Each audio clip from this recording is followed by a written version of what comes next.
شاہد کی پہلی بیوی نجمہ فوت ہو چکی تھی۔ ان دونوں میں بہت محبت تھی۔ پھر کسی بات پر نجمہ خاوند سے لڑ جھگڑ کر اپنے والدین کے پاس دبئی چلی گئی، جہاں رضائی الہی سے اس کا انتقال ہو گیا۔ یہ صدمہ شاہد کے لیے جان لیوا تھا۔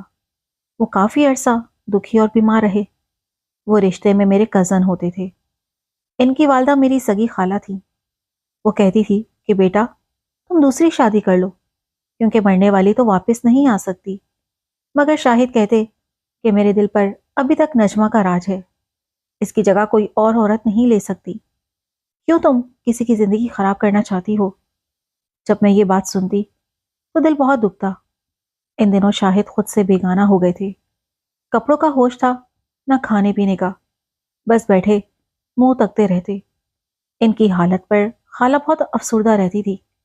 شاہد اکلوتے بیٹے تھے اور گھر کا دار و مدار انہی پر تھا، جبکہ انہوں نے دفتر سے چھٹی لے لی تھی اور ہر وقت کمرے میں لیٹے رہتے، جہاں سامنے دیوار پر نجمہ کی تصویر لگی تھی۔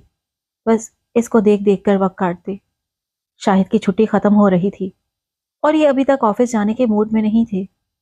اس وجہ سے خالہ بہت پریشان تھی۔ ایک دن خالہ امی سے کہنے لگی کہ شاہد کا دل تو نجمہ کی یادوں میں اٹکا ہوا ہے، اس نے اپنی ہر ذمہ داری کو بھلا دیا ہے۔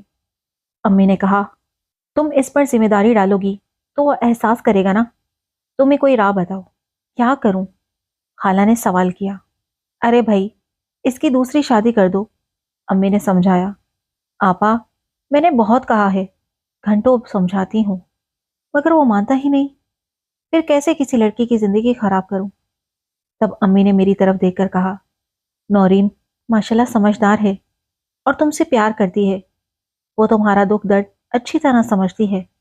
اگر تم کسی طرح شاہد کو راضی کر لو تو نورین سے اس کا نکاح کرا دیتے ہیں، یہ خود اسے سنبھال لے گی۔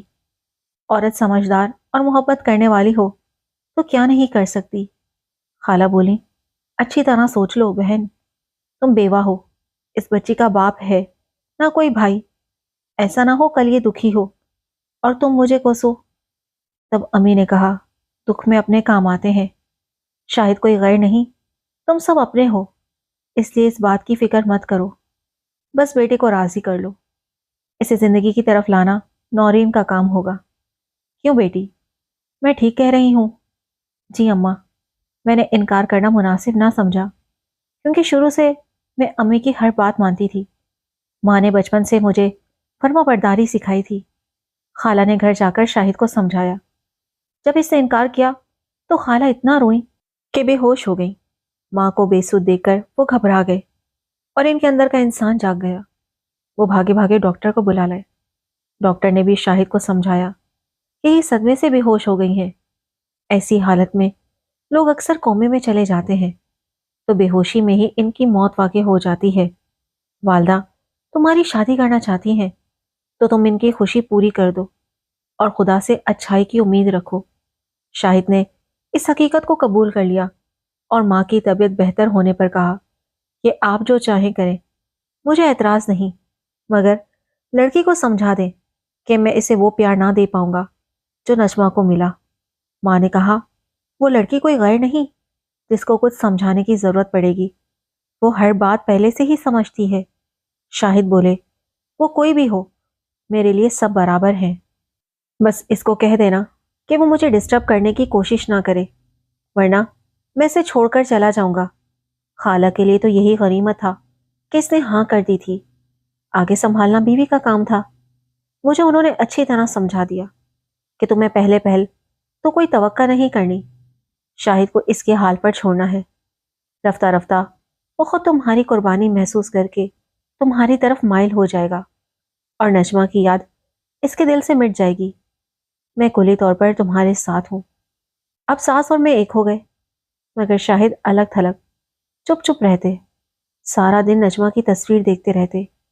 ایک دن خالہ نے مجھ سے کہا بیٹی کسی طرح اس تصویر کو تم اس کی آنکھوں سے دور کر دو تو یہ تمہاری طرف دیکھنا شروع کر دے گا۔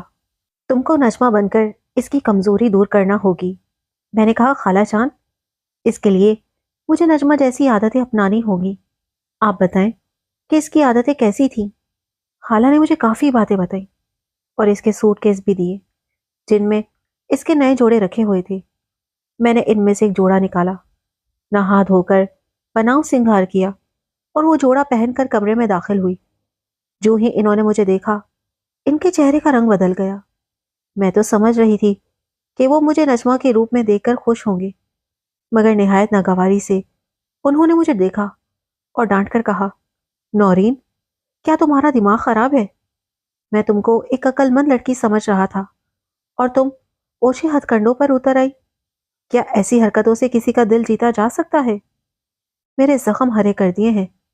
میں بولی، میں نے آپ کو خوش دیکھنے کے لیے سوانگ بھرا تھا، ورنہ آپ سمجھ سکتے ہیں کہ ایسا کرتے ہوئے مجھ پر کیا بیتی ہوگی۔ وہ کہنے لگے، ایسے سوانگ بھرنے سے تم میرا دل نہیں جیت سکتی۔ اب تم میرا دل مت جلاؤ اور چلی جاؤ میرے کمرے سے۔ آئندہ ایسی حرکت نہ کرنا۔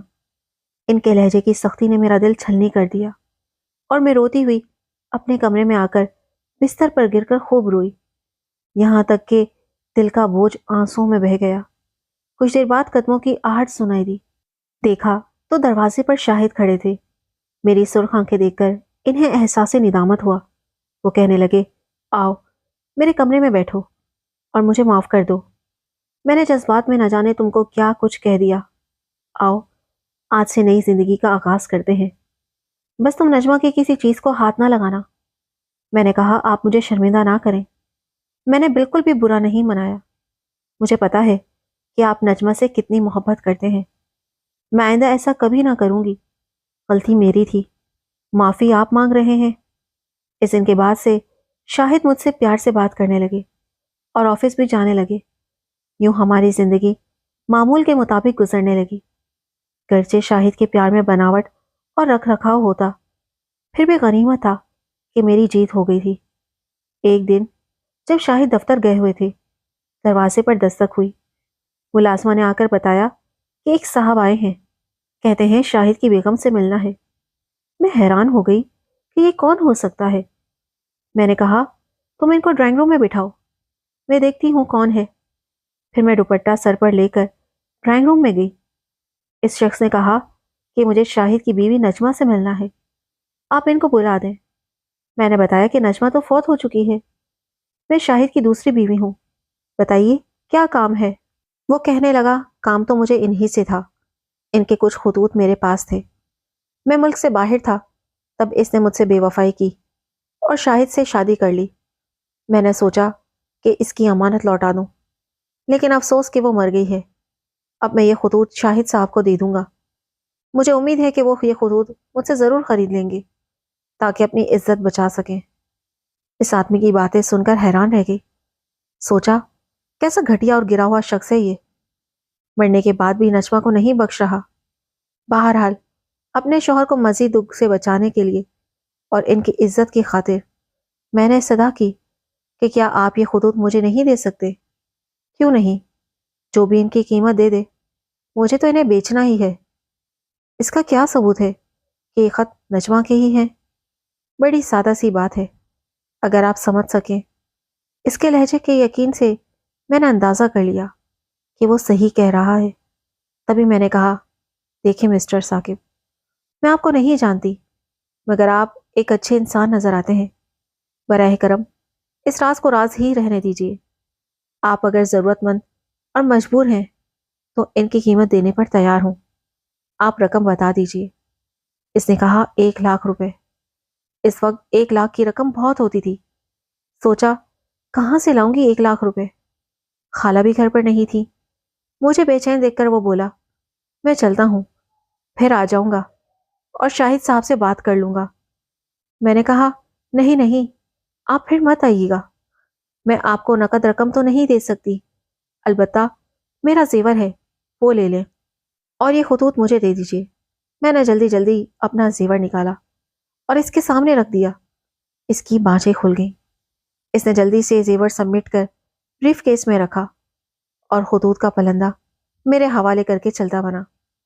خطوط کھول کر پڑھنے لگی، 1-2 خط پڑھے، پھر ان کو لفافے میں واپس ڈال لیا۔ خطوط میں والہانہ محبت کا اظہار تھا۔ نجمہ کی تحریر میں دیکھ چکی تھی، یہ اسی کے ہاتھ کے لکھے ہوئے اصلی خطوط تھے۔ ایک تصویر بھی شخص نے لفافے میں ڈال دی تھی، جس میں نجمہ اس کے بہت قریب بیٹھی ہنس رہی تھی۔ یہ خطوط میں نے شاہد کی عزت بچانے کی خاطر خریدے تھے۔ یہ بھی نہ سوچا کہ اگر وہ شخص گھٹیا اور بلیک میلر ہے تو دوبارہ کچھ نہ کچھ لے کر آ جائے گا، پھر میں کہاں سے پیسے لاؤں گی؟ میں نے اس واقعے کا ذکر خالہ اور شاہد سے اس لیے نہیں کیا کہ خالہ کو زیور جانے کا صدمہ ہوتا اور شاہد کو نجمہ کے کھوٹے عشق کا دکھ۔ دونوں ہی مجھے عزیز تھے اور ان کو دکھ نہیں دینا چاہتی تھی۔ اب میں ان خطوط کی وجہ سے سخت پریشان تھی کہ ان کو کہاں چھپاؤں۔ کئی جگہیں بدلیں لیکن کوئی بھی محفوظ نہ لگی۔ میں بہت پریشان ہو گئی کہ کہیں یہ میرے شوہر کے ہاتھ نہ لگ جائیں۔ تنگ آ کر میں نے ان کو جلانے کا فیصلہ کیا۔ ایک دن میں نے جلا رہی تھی کہ اچانک شاہد آ گئے۔ میں تصویر جلا چکی تھی اور خط بھی بس آخری جل رہا تھا۔ شاہد نے پوچھا کہ کیا جلا رہی ہو؟ میں نے گھبرا کر کہا کچھ نہیں۔ ان کو شک پڑ گیا اور خط کا جو ٹکڑا ابھی جل رہا تھا انہوں نے اٹھا لیا اور بجھا کر پڑھا تو اس میں لکھا تھا میرے پیارے ثاقب۔ ان کو بہت غصہ آیا۔ مجھ سے پوچھا کون ہے یہ ثاقب اور یہ کس نے لکھا ہے؟ میں نے کہا مجھے نہیں معلوم۔ کاغذ جلا ہونے کی وجہ سے انہوں نے تحریر پر غور نہیں کیا، ورنہ وہ نجمہ کی تحریر پہچانتے تھے۔ انہوں نے بہت اصرار کیا لیکن میں نہ بتا سکی کہ ثاقب کون ہے اور کیسے بتاتی، جبکہ میں خود نہیں جانتی تھی۔ لیکن ان کا اصرار تھا مجھے اس شخص کا پتہ بتاؤ۔ اسی ضد میں بالآخر انہوں نے مجھے گھر سے نکال دیا۔ میں حواس باختہ ہو گئی کہ ایک پل میں کیا سے کیا ہو گیا تھا۔ بہت روئی کہ اب میں کہاں جاؤں گی۔ کچھ سمجھ میں نہیں آ رہا تھا کیونکہ میری شادی کے 4 ماہ بعد امی کا انتقال ہو گیا تھا۔ اب میرا کوئی میکا نہ تھا۔ سڑکوں پر روتے پھرتے اندھیرا چھا گیا۔ اچانک کمزوری محسوس ہوئی۔ یاد آیا صبح سے کچھ نہیں کھایا۔ میں بھوک سے نڈھال سڑکوں پر پھرتے پھرتے ایک مزار کے سامنے پہنچ گئی۔ وہاں لنگر کے لیے لوگ قطار بنائے ہوئے تھے۔ میں بھی ان میں کھڑی ہو گئی۔ جب میری باری آئی اور میں نے ہاتھ آگے کیا تو یہ دیکھ کر حیران رہ گئی کہ لنگر ہمارا پرانا ملازم توقیر بابا تقسیم کر رہے ہیں۔ بابا نے مجھے پہچان لیا اور بولا بی بی آپ یہاں؟ میں نے مختصر اپنا حال بتایا۔ وہ مجھے اپنے گھر لے آئے اور اپنی بیوی کو ہدایت کی کہ ان کو کوئی تکلیف نہیں ہونی چاہیے۔ بابا نے بتایا کہ شاہد صاحب نے پیسے دیے تھے کہ نجمہ بی بی کی روح کے ثواب کی خاطر ہر جمعرات کو غریبوں میں کھانا تقسیم کیا کروں۔ میں اسی لیے یہاں آیا تھا۔ میں نے کہا بابا فی الحال آپ ان سے ذکر نہ کریں کہ میں کہاں ہوں، ایک دن وہ ضرور پشیماں ہوں گے۔ وہی دن میری جیت اور مرحومہ نجمہ کی ہار کا ہوگا۔ بابا نے میری اس یقین دہانی پر کہ میں تب تک ان کے گھر رہوں گی وعدہ کر لیا کہ وہ میرے متعلق شاہد کو کچھ نہ بتائیں گے۔ ان دنوں میں امید سے تھی مگر مجھے ابھی اس کا علم نہیں تھا۔ طبیعت خراب ہونے پر بابا کی بیوی مجھے ڈاکٹر کے پاس لے گئی جس سے بتایا کہ میں امید سے ہوں۔ ادھر 2 ماہ بعد وہ شخص یعنی ثاقب ایک بار پھر گھر آیا۔ اس بار اس کی ملاقات شاہد سے ہو گئی۔ اس نے کہا کہ میں ایک امانت آپ کی بیوی کو دے گیا تھا مگر چند تصویریں میرے پاس رہ گئی تھی، وہ دینے آیا ہوں۔ پھر اس نے اپنی اور نجمہ کی تصاویر شاہد کو دی اور کہا یہ آپ کو مفت نہیں ملیں گی، خریدنا چاہتے ہیں تو خرید لیں کیونکہ میں ملک سے باہر جا رہا ہوں اور مجھے ٹکٹ خریدنے کے لیے رقم درکار ہے۔